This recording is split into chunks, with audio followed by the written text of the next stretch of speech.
Good afternoon, everyone. Welcome to another YIVO Fellowship lecture provided by the Max Weinreich Center. Today's lecture is the 2021-2022 recipient of the Workman Circle, Dr. Manuel Pat Visiting Professorship in Eastern European Jewish Studies. His name is Elly Moseson, and Dr. Moseson earned his BA at Columbia University, where he studied literature and philosophy, and completed his MA and PhD in religious studies at Boston University. He has been a visiting professor at the YIVO Institute for Jewish Research, as we've said, and he's also held postdoctoral positions at the University of Hamburg, Tel Aviv University, and Haifa University. His research interests include early modern Jewish movements and literatures, the cultural and political function of texts, and the intersection of literature, psychoanalysis, and religion. He's currently working on a monograph on the role of literature in the formation of the Hasidic movement and on a series of studies on dreams and magic in Jewish culture. Dr. Moseson is currently the Stern Postdoctoral Research Scholar and Adjunct Professor of Religion at Columbia University. Please join me in welcoming Dr. Elly Moseson. And again, if you have questions, please leave them in the question and answer section. Thank you. Dr. Moseson. Thank you, Eddie, for the introduction. And I'd like to thank YIVO for the visiting professorship and this opportunity to share some of my research with you all. Let me begin my slideshow. Okay. Despite millennia of theorizing and over a century of modern scientific investigation, the nature and significance of dreams remain mysterious. Some researchers believe that dreams are more or less random and meaningless productions of the sleeping mind, while others point to studies suggesting that they play a significant role in the processing of memories and emotions. Whether or not dreams ultimately have any meaning or function, due to their involuntary and often bizarre, vivid, and emotionally intense nature, they do seem to be meaningful experiences. It is therefore not surprising that dreams, or at least some kinds of dreams, have been ascribed meaning throughout the ages, though the exact meaning given to them has varied from culture to culture and from one type of dream to another. One category of dream that has received particular attention is the nightmare. Nightmares are very common experiences, and their visceral intensity makes them more likely to leave an impression and be remembered upon waking. Some researchers estimate that children and younger adults have on average about 2 nightmares a month, though the frequency diminishes as one gets older. Modern medicine views nightmares as a normal aspect of our ability to dream, and it is only when they disturb functioning in waking life that they are considered a sleep disorder. Such pathological nightmares are very often connected to trauma, and indeed repetitive nightmares are a primary symptom of post-traumatic stress disorder. Among pre-modern societies, however, the nightmare was seen as an especially meaningful if disturbing experience, and it was subject to a broad range of interpretations. Indeed, the attitudes taken toward nightmares in a given society can offer unique insight into the beliefs, anxieties, and ritual practices prevalent in that society. Today, I would like to present some of the great variety of conceptions and responses to the nightmare we find within the Jewish tradition.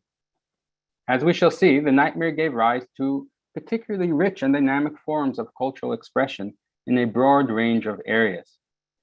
In the Hebrew Bible, we find the belief, shared across the ancient Near East, that at least some dreams are meaningful. In a number of episodes in the Bible, dreams serve as a means by which God communicates with man, either directly in a divine apparition or indirectly through a symbolic narrative that needs to be interpreted. The Bible knows of frightening dreams as well. For example, in the book of Job, Job 7:13-15, Job complains of being plagued by nightmares. Quote, "When I say, my bed shall comfort me, my couch shall ease my complaint, then thou scarest me with dreams and terrifiest me through visions, so that my soul chooseth strangling and death rather than these my bones." Unquote. Nightmares were generally taken to be premonitions of disaster or warnings by God, and if the precise message was not understood, the dreamer would seek out an interpreter to decode its exact meaning. Perhaps the most famous such dream is that of Nebuchadnezzar in the book of Daniel. we are told in Daniel 2:1, in the second year of the reign of Nebuchadnezzar, Nebuchadnezzar dreamed dreams, and his spirit was troubled, and his sleep broke from him. End quote. In the morning, the narrative continues, the king demanded his advisors to interpret his dream for him, but he was unable to recall its contents. Only Daniel, the hero of the story, was able to both recount to the king the contents of his dream and offer a satisfactory interpretation. Given that the king could not recall the contents, it seems it was primarily the frightful nature of the dream itself that compelled the king to seek out its meaning. However, even when the contents of a dream were not particularly frightful, they could still be a source of anxiety if their meaning was not understood. Thus, the two servants of Pharaoh, the butler and the baker, are both equally disturbed by their dreams, though there is nothing particularly frightening about the contents of either.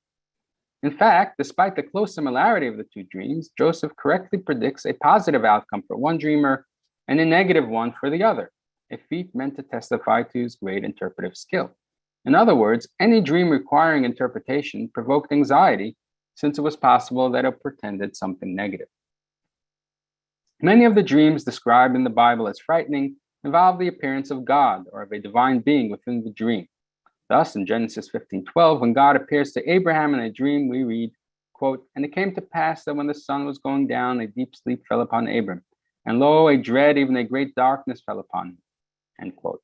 Similarly, in the book of Job 4:12-15, Eliphaz describes God visiting him in a dream, quote, now a word was secretly brought to me, and mine ear received a whisper thereof, and thoughts from the visions of the night when deep sleep falleth on men. Fear came upon me, and trembling, and all my bones were made to shake.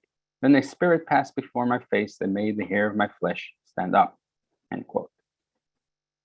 Such descriptions are similar to what we find in the case of other types of divine revelations, such as prophecy, and while overwhelming and frightening, these experiences were interpreted as a precious gift vouchsafed by God, rather than as something negative in the sense we usually associate with a nightmare.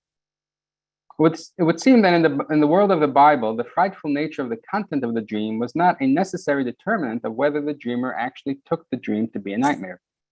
Frightful dreams could be understood as positive, as in the case of divine revelations, while ordinary dreams might cause great anxiety if it was believed that it might conceal some negative meaning. In other words, whether or not a given dream was considered a nightmare depended as much on how the dream was understood and interpreted upon waking as it did on whether the content of the dream itself was actually frightful.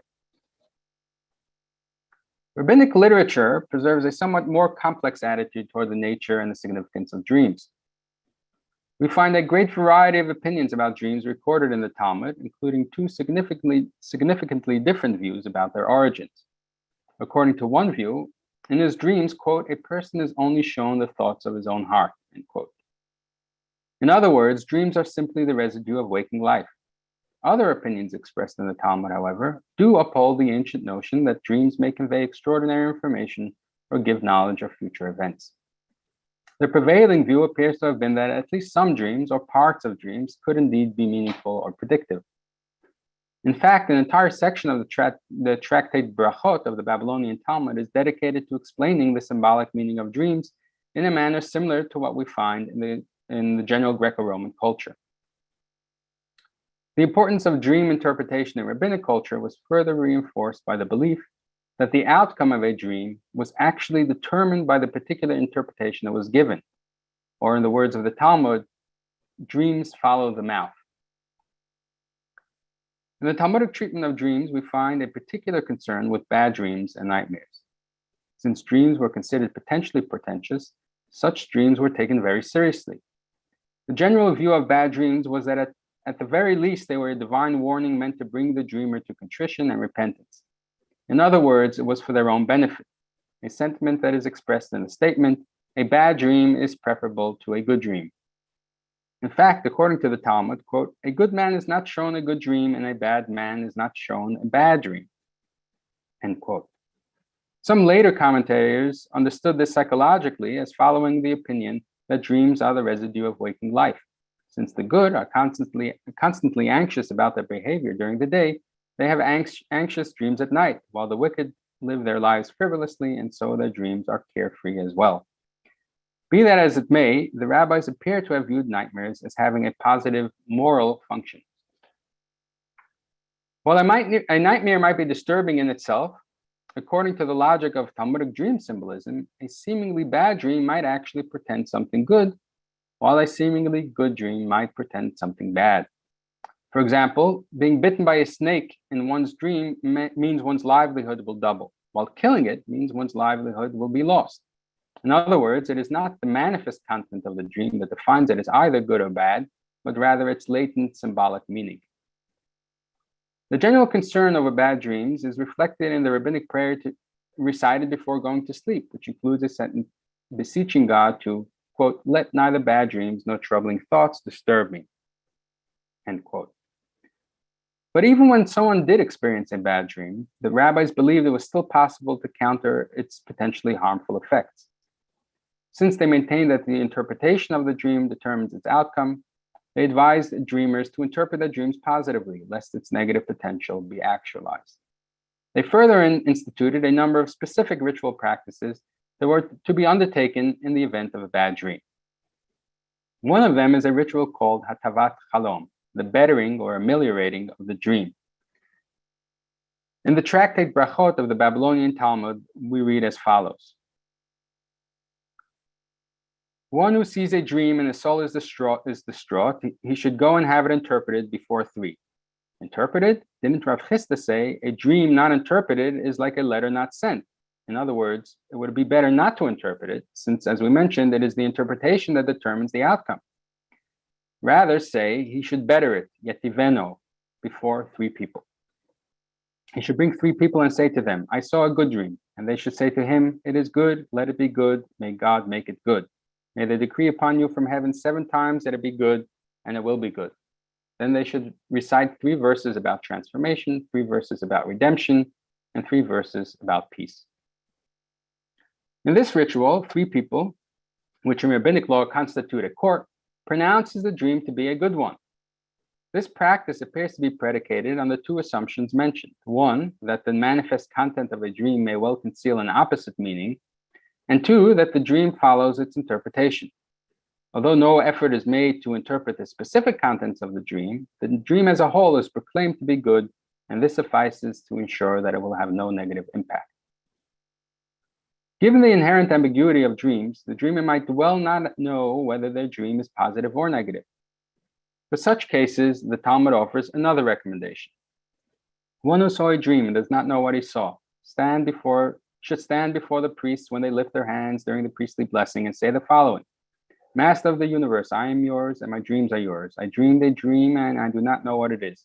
Whether I have dreamed of myself, whether my friends have dreamed of me, or whether I have dreamed of others, if the dreams are good, strengthen them and reinforce them like the dreams of Joseph. And if they require healing, heal them like the bitter waters of Mara by Moses, our teacher, and like Miriam from her leprosy, and like Hezekiah from his illness, and like the bitter waters of Jericho by Elisha.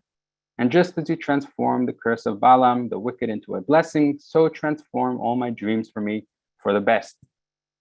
And he should complete this prayer together with the priest so that the congregation responds amen to both prayers.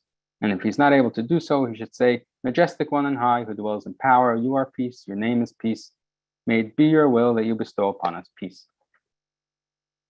Here we have a special prayer to be recited at the auspicious time when the priests bless the congregation, asking God to ensure that the dream turn out to be a positive one.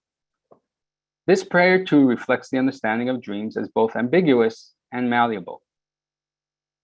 A final recommendation to counter the potential harm of a bad dream that we find in the Talmud is for the dreamer to undertake a ta'anit chalom, a dream fast.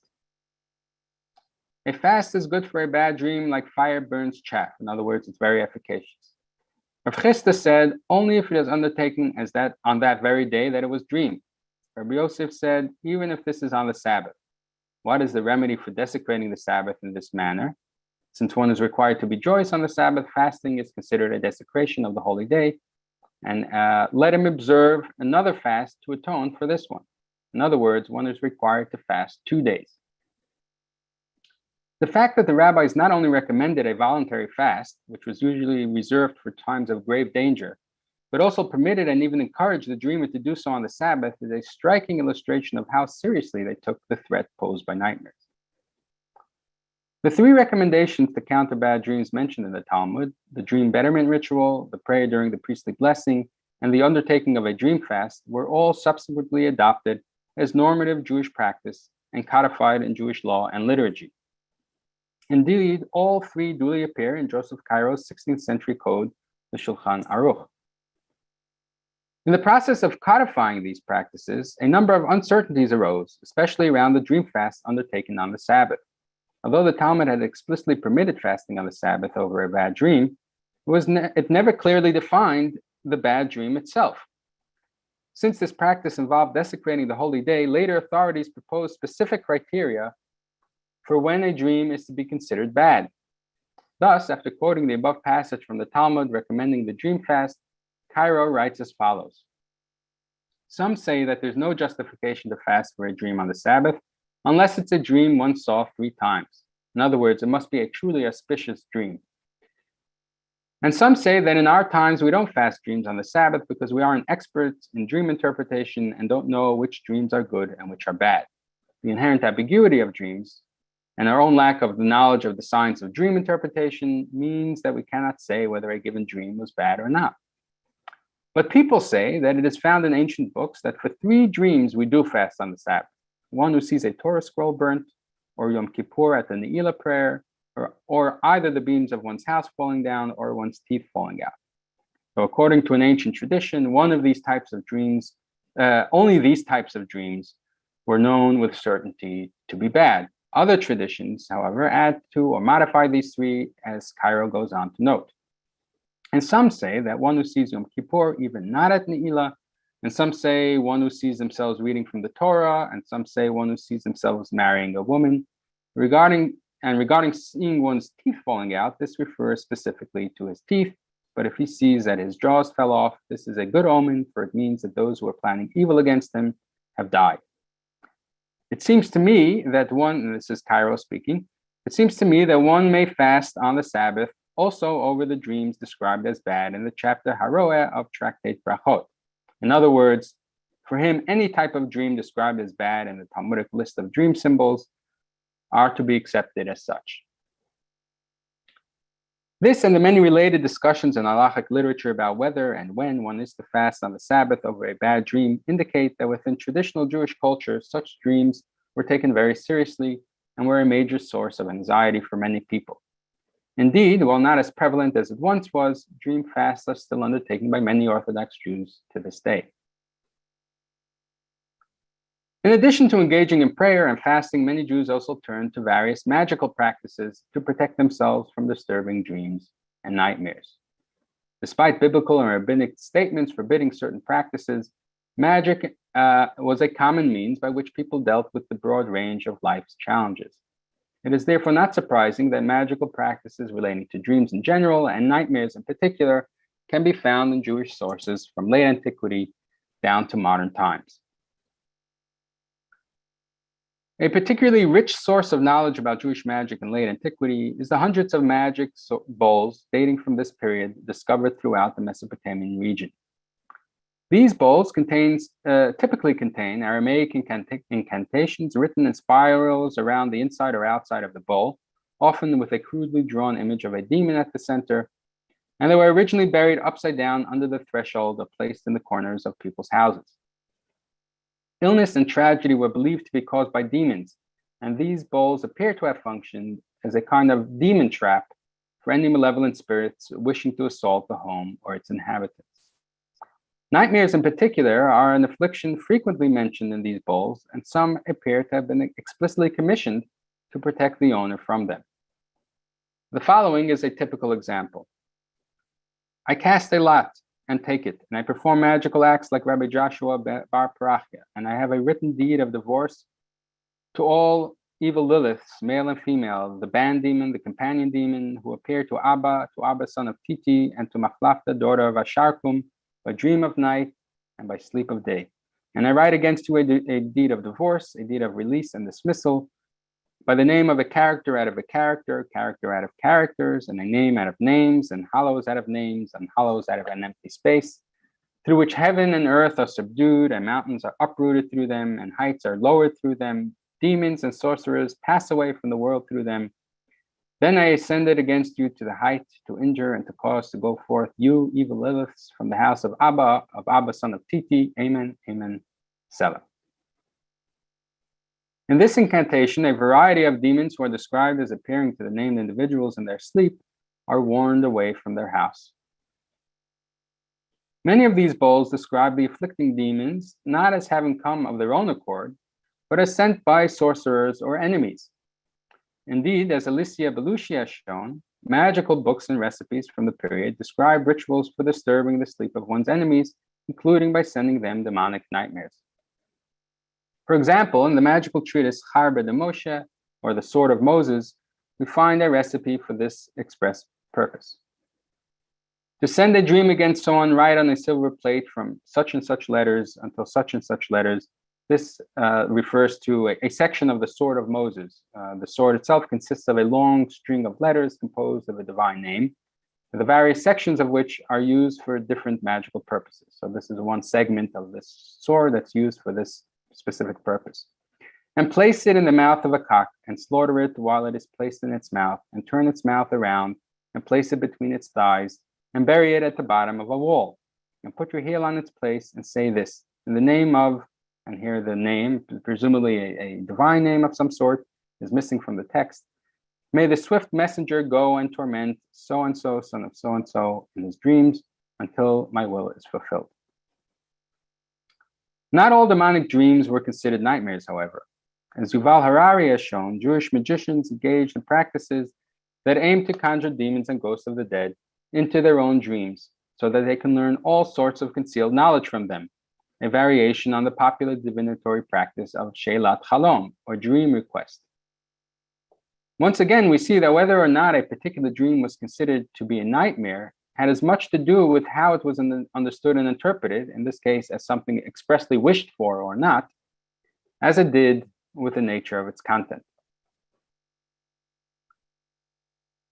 So far, we have been speaking about the nightmare in very general terms, as any kind of bad, frightening, or otherwise disturbing dream.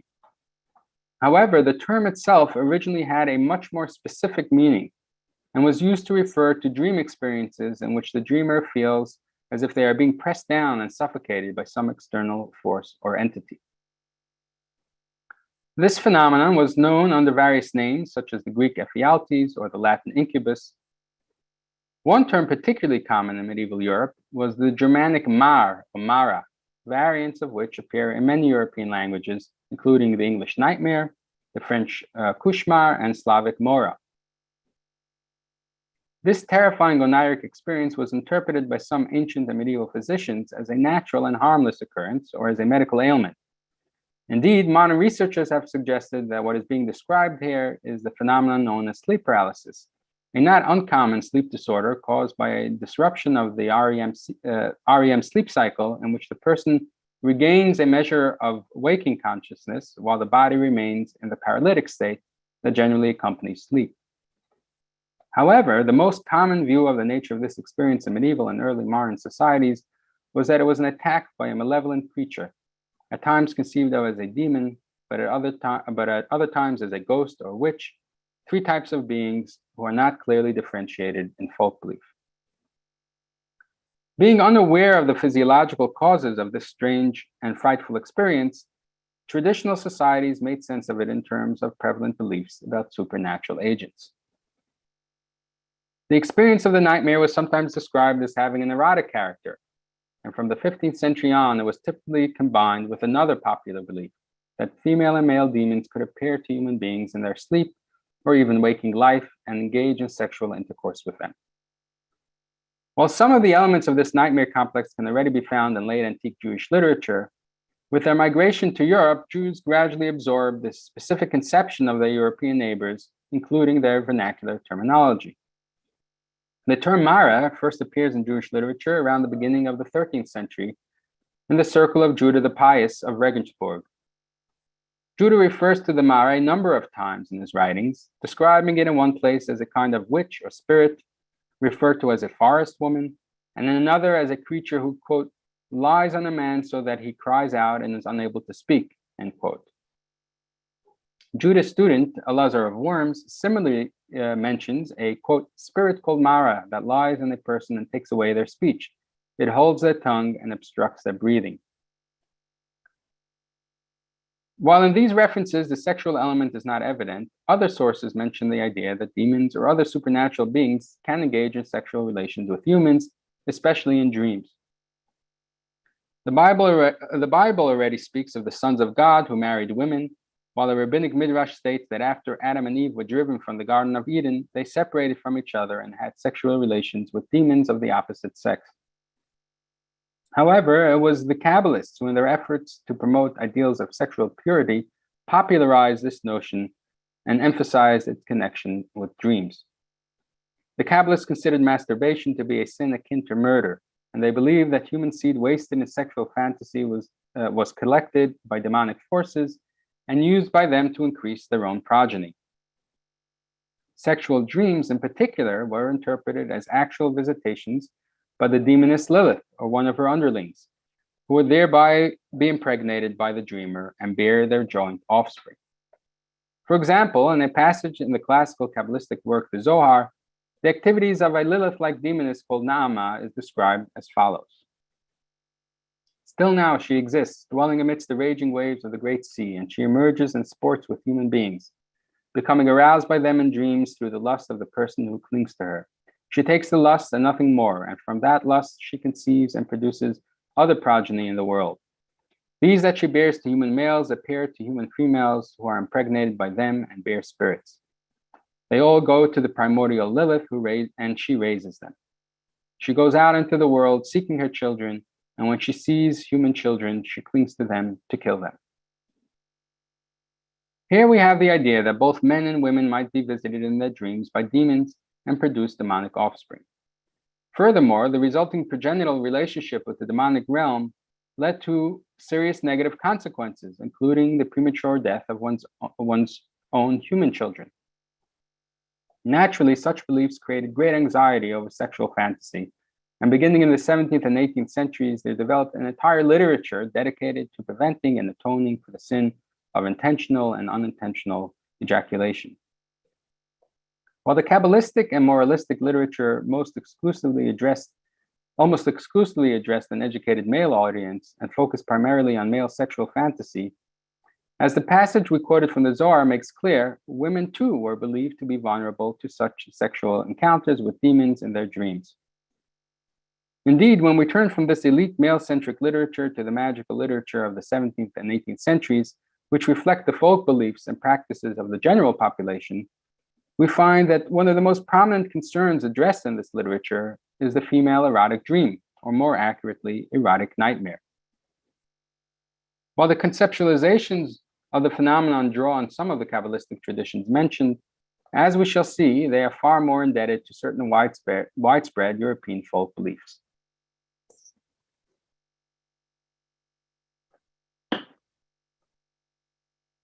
One of the earliest figures to address this phenomenon from a practical point of view was the late 16th century rabbinic authority, Meir ben Gedalia of Lublin.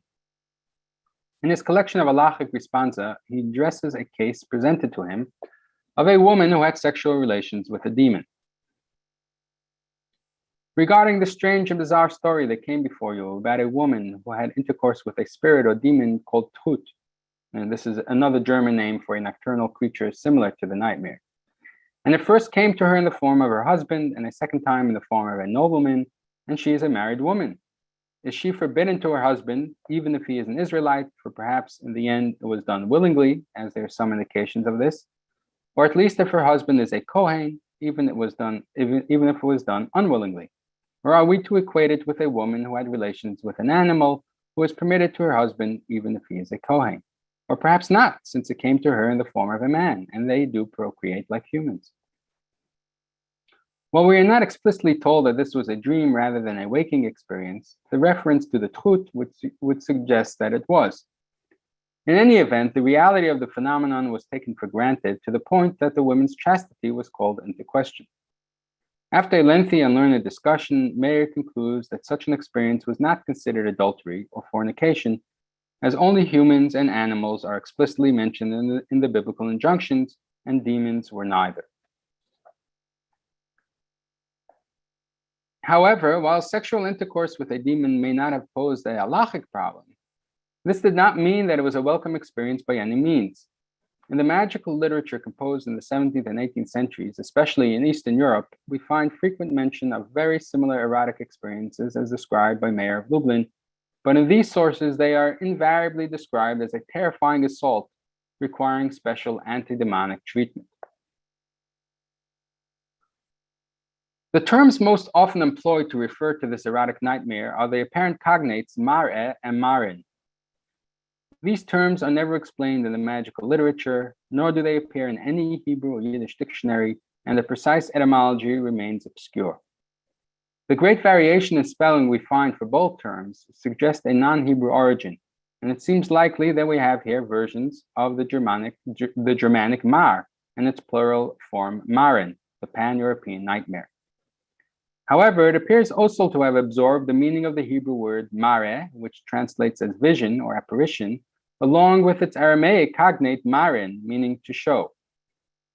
Present as well is the connotation of the word marin, spelled with an ayin rather than an aleph, which literally means occurrences, but was a term used to designate illness, as in the phrase marin bishin, bad occurrences or illnesses, that translates the Hebrew machala.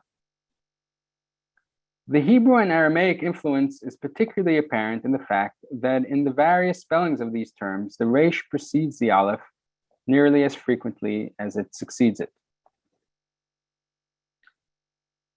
Finally, in many of the amulets and incantations used to treat the erotic nightmare, it is personified and addressed with some form of the appellation Mara Maravitz.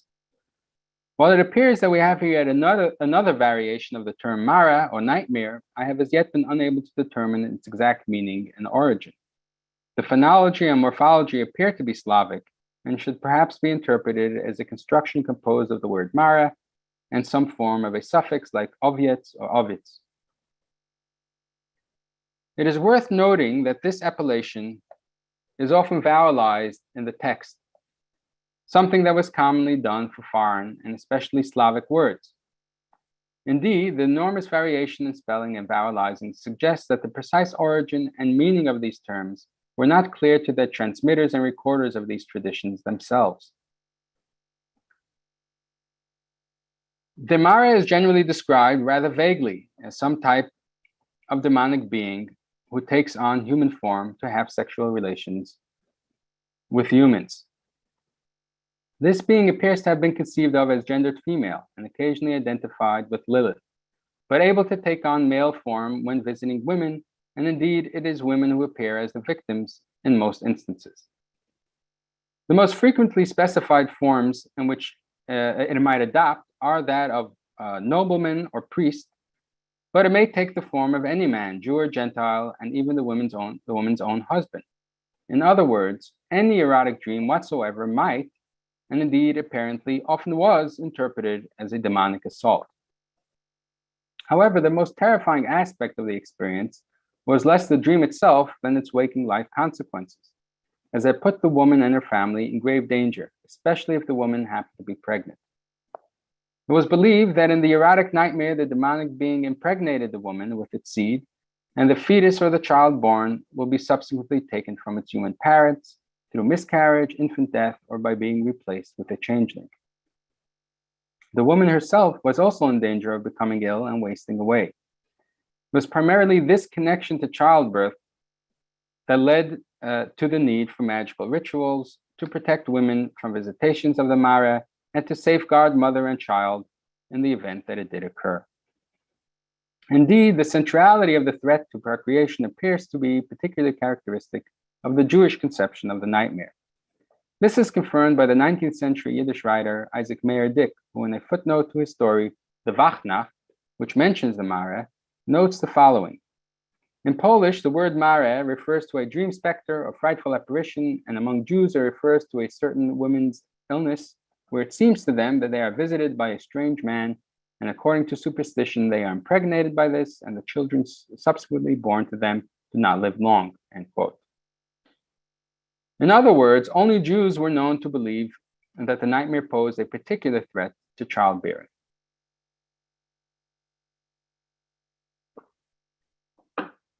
The treatments recommended for the Mara were wide-ranging and included herbal baths, fumigation regimens, amulets, and incantations, as well as the performance of an array of more or less elaborate rituals. An example of the seriousness accorded this affliction is this arresting amulet you see on the screen, consisting of a drawing of a guardian figure with a sword in each hand, inscribed throughout with holy names of God and angels and adjurations and incantations to ward off the nightmare. One of these incantations reads as follows.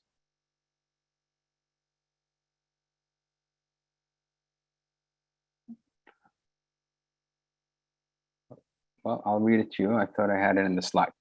May it be your will that you command your holy angels who preside over matters of defense and protection of human beings, that they protect and defend and save the woman so-and-so, the daughter of so-and-so, from all type of evil spirits, and especially from these impure fantasies called maravits, who appear to women in their dreams and engage in conjugal acts with them, and due to this that children die and they become non-viable offspring.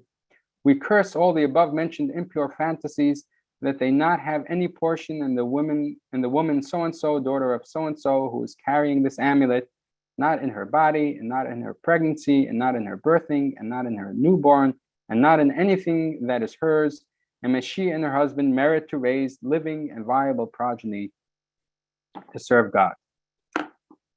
The magical rituals recommended are no less striking. Most commonly, they involve attempting to placate the nightmare through sacrifice, typically of a newborn puppy or black chicken, though in some cases, figurines or other objects were used instead. The mother would address the Mara during the ritual with some form of the pronouncement, "Here is yours, give me mine," often accompanied by various gestures imitating the act of birthing or suckling. The following is one such recipe taken from a late 19th or early 20th century magical handbook held in the Evo archives. For a woman whose children are dying, when she enters her 9th month of pregnancy, she should go specifically to the place where a bitch has given birth and place her right foot on one of the puppies and say 3 times, "Take for yourself the dead and give me the living." Then the woman should take the puppy that she stepped on and place it in a bosom against her naked skin, with its head at her right side and its feet on her left. She should then take it to the river and loosen her girdle so that it falls on its own into the river. And she should again say 3 times, "Take for yourself the dead and give me the living." The sheer number and variety of rituals and procedures for treating the erotic nightmare found in the magical literature suggests that it was not just a product of random textual accretion, but an actual lived folk tradition. Indeed, we find entire collections almost entirely dedicated to treatments for the Mara, as for example, this folio-sized manuscript, which also includes among its entries a rare depiction of a figurine referred to as a golem, to be buried under the threshold as an offering to the Mara.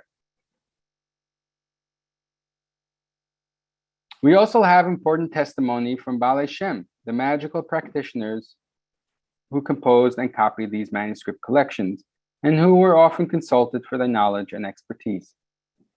For example, in one place in his large magical compilation, Sefer HaCheshek, the 18th century figure Hillel Baal Shem discusses the power of amulets to keep demons away and writes as follows.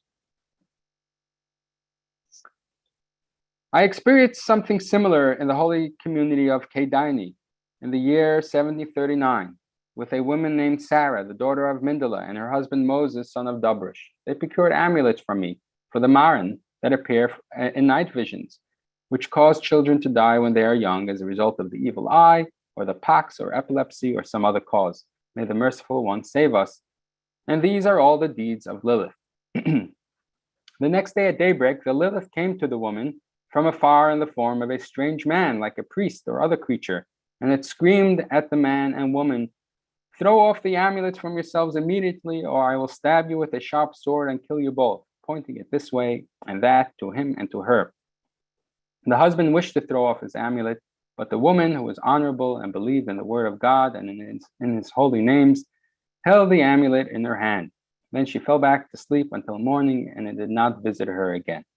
Thus, one who has faith in God and his holy names is surrounded by grace. The prevalence and persistence of the phenomenon of the Mara are also indicated by its appearance even outside of strictly magical works, and references to it can be found, for example, scattered throughout 19th and early 20th century Hasidic texts.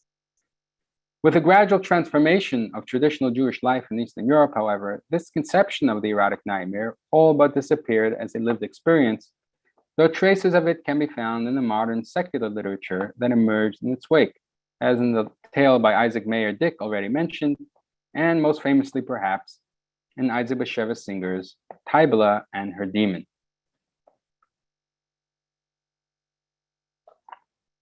As we've seen, the nightmare experience was interpreted in many different ways and provoked a great variety of responses throughout Jewish history. The conception of the nightmare differed in each period and geographical location, and was defined as much by the beliefs and attitudes brought to it in waking life as by the dream experience itself. In each case, it reflected a unique combination of ancient and contemporary developments, indigenous and foreign influences, and elite and folk traditions. It was variously taken as a foreboding premonition, a divine revelation, a demonic attack, or a forbidden sexual encounter, and it was responded to with professional interpretation, religious prayer, pietistic self-mortification, and magical rituals. The nightmare was thus a particularly rich source of cultural expression that left its mark on Jewish law and liturgy, pietism and magic, sacred scripture and secular literature in ways that have only begun to be explored. Thank you very much. Thank you so much, Ellie. Thank you so much. That was really, really quite fascinating. And if anyone in the audience has questions, please leave them in the Q&A section of the Zoom. I'm going to start with some questions. Just out of curiosity, generally, how did you arrive at this topic? Well, I've always had a sort of peripheral interest in Jewish magical traditions, but more directly, it came out of my study of Hasidic literature, which was the focus of my doctoral dissertation, and the traditions transmitted in the name of the purported founder of the Hasidic movement, the Baal Shem Tov, who was a practicing magician. And as I was going through the early sources and manuscripts that I discovered, I began noticing quite a number of traditions attributed to him of clearly magical content, in addition to his more famous pietistic and mystical teachings. And that kind of led me to explore the greater world of Eastern European Jewish magic and Jewish magic more generally. Well, interesting. And obviously, what's one of the fascinating things here is that it this issue spans the whole gamut of different Jewish cultures, from Babylonian to throughout the Middle East to Eastern Europe. Everyone is dealing with nightmares, and everyone's responding them in a variety of different ways. One interesting thing that I noticed is that you spoke a bit about this issue of demons in appearing to women in European literature, and I'm just wondering how much interplay or interaction is there between the Jewish culture's responses to nightmares and Gentile responses, or European or other responses in general. There seems to be some relationship, and I'm just curious to know more. Yeah, it's an excellent question, and something that I've only begun to really look at, and I'm not sure I have the requisite linguistics competence to actually pursue all the leads. But as I noted, even the very terms used are often taken from non-Jewish local traditions. So there's clearly a deep connection, and when you go through this literature, it reflects a kind of worldview that was shared by Jews and their neighbors, a world where there were malevolent forces that had to be reckoned with and dealt with in certain ways, and those ways were often identical. I mean, Jewish magical manuscripts preserve many, many Slavic incantations, for example. And many of these practices derive from their neighbors, and in fact, they're often quoted as received from them and adopted from them. And there doesn't seem to have been much any great qualms about doing so. It was just sort of how people dealt with things. It was an accepted part of a shared reality.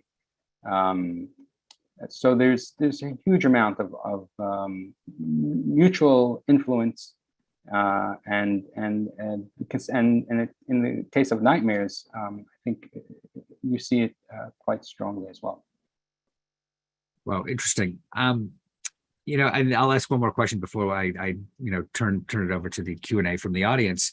I was somewhat startled to hear you mention, I guess, what amounts to puppy sacrifice in Jewish culture. I've obviously, this is clearly reminiscent of Kippuris. The rooster or hen sacrifice before Yom Kippur.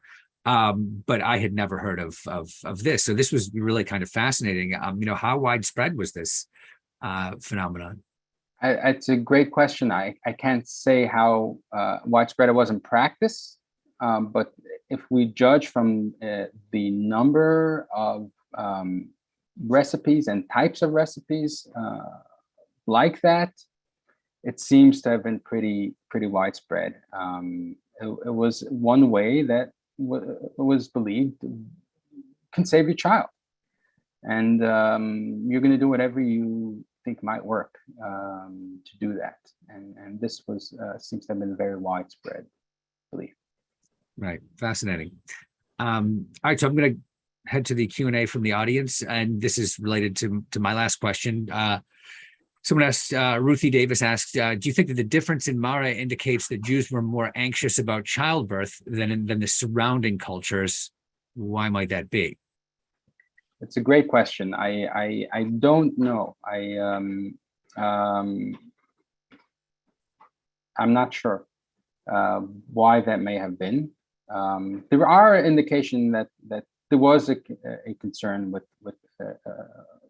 the connection with childbearing and so on among non-Jewish, the surrounding non-Jewish culture, although if it was much less prominent. So it wasn't like it didn't exist, but it was not as prominent as we see, at least in this body of literature. One possibility may have to do that it reflects this kind of a demonization of sexuality in the Kabbalistic tradition, right, and that we mentioned, and so that could have seeped into these more folk traditions and created this intense worry, right? And the way the Kabbalists described how masturbation leads to the death of your children, so women's erotic fantasies could have the same and even a greater impact, a negative impact. So it made one source may be that as well. But it's something that still needs to be explained better. Right. Also, Andrew Daniel asks, how do Freud's dream interpretations compare to those in the Talmud? Sort of broad. Yes, that is a bit broad. There is some interesting studies that address that. The idea that dreams are the residue of waking life, of course, is very reminiscent of Freud's approach to dreams. He does mention the Talmud at various points, but I'm not an expert on either Freud or this literature trying to compare him to the Talmud. But there is, overall, the Talmud actually reflects a more or less, with some more original contributions, it reflects more or less the attitude toward dreams that was common in late antiquity. Right. Great.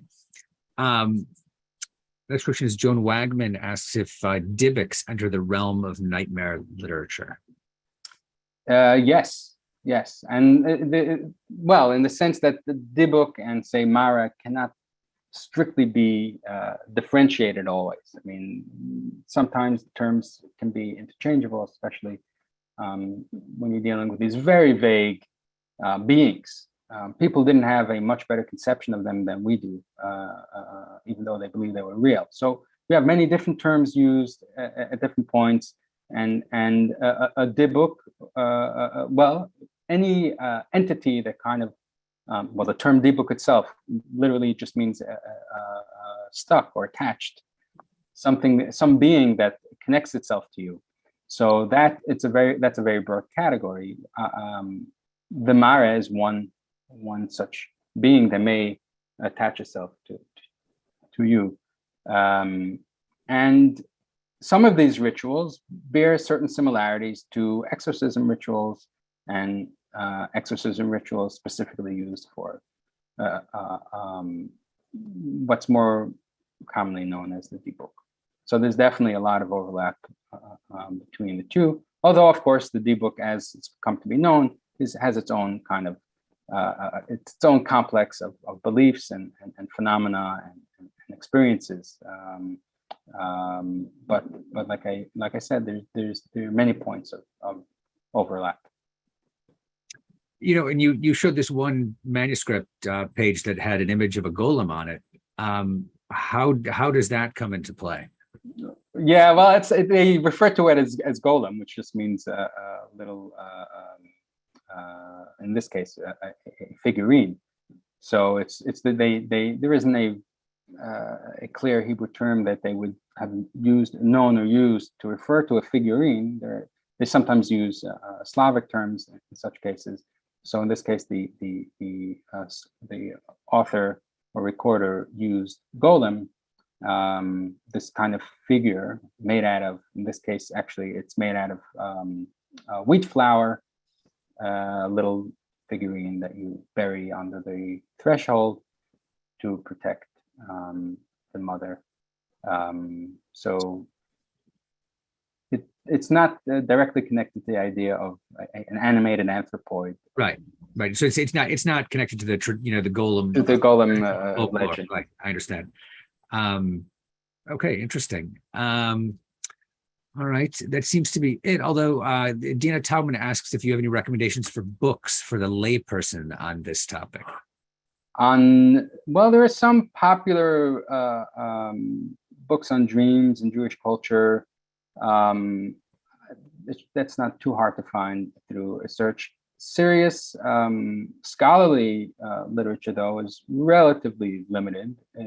There's a chapter in Trachtenberg's famous book on Jewish magic and superstition that deals with dreams, and within that touches on nightmares. But I was surprised by how little there actually is on the nightmare specifically in Jewish culture. It's something that has not been focused on very much. There's Alicia Belushi, who I mentioned in the talk, who has been working on wrote an excellent article on sleep disorders, magical rituals to induce sleep disorders in one's enemies, touches on nightmares and similar, and its connection to magic specifically.